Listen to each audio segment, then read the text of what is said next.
I'm not sure whether I'm bovine or not in front of my master. In what way? Let me think of some matters to obey. Making sense as his servant. First, I do not want to be eclipsed by others. In front of them, what I feel, what I want is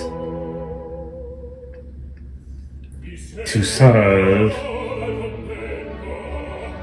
for him brilliantly. It is a way for me to make sense, to realize the grace of femininity myself. Without actualization of such a thing, I don't have any way to make sense to be here.